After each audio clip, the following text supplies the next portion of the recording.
dit skoon te was, want ek wou weer vlekloos voor U staan. Goeiedag geliefde. In Jesaja 52 vers 11 sê die Here vir sy volk, kom uit daar waar julle is, moenie gemaklik raak daar waar julle is nie, dit bly Babel. Moenie kompromieë aangaan nie. Kom daar uit. Hy kom herhaal dit in Openbaring 18 vers 4, wanneer hy vir sy Nuwe Testament mense sê, kom uit, dan bedoel hy ook Babel natuurlik, simbolies van daar waar ons kan vassit. En ons gesels hierdie week oor God wat vir ons ook sê, in 2026, kom uit.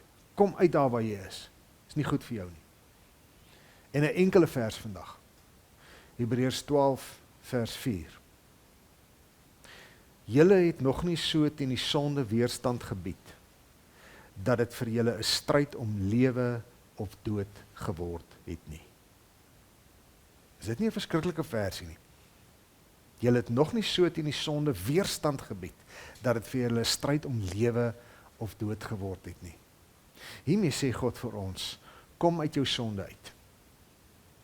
Kom uit die sonde uit. Jy weet, dit kan so maklik gebeur, dat ek en jy troetelsondekies kan hê. Daai goedjies wat ons doen, en dan sê, ag, ek is maar net 'n mens. En dan wend ons geen poging daaraan, om daai goed te weerstaan met alles wat ons kan nie, om te veg daarteen, deur alles wat ons kan nie. Hoor my mooi, dit gaan nie daaroor dat ons so ons eie redding kan bewerk, deur hoe harder ons veg nie. Maar dit gaan daaroor dat Christus wat vir ons sondes gesterf het, dit saamgebondel is, soos ons gister gesels het, ook verwag dat ons dan anders vir hom begin leef, en ons lewe kan nie altyd dieselfde bly, met dieselfde moeilikheid, met dieselfde sonde, wat ons oor en oor doen, en het onder die loep gooi, van ag, dis maar met persoonlikheid, of wat ook al die verskoning het is wat ons gebruik nie. Die Here sê, kom uit.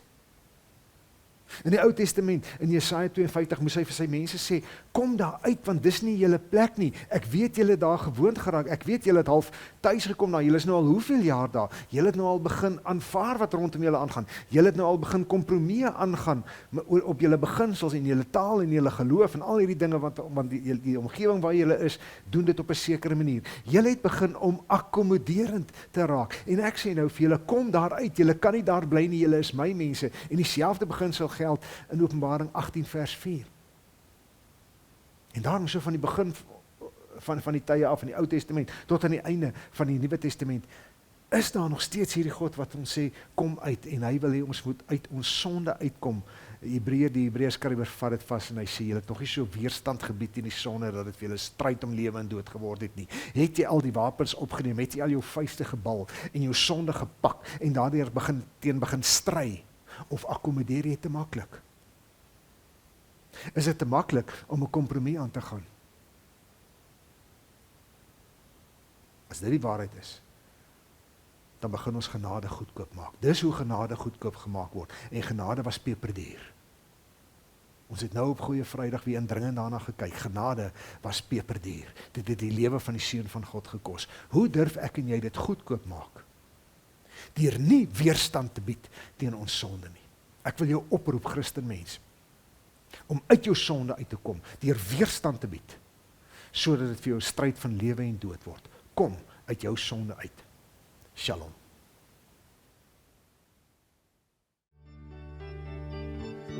O Heer, vergewe my. O Heer, kom maak my vry van die sondelas. O kom na my om dit skoon te was. Vergewe my. O Heer, vergewe my. O Heer, kom maak my vry van die sondelas. O kom na my om dit skoon te was.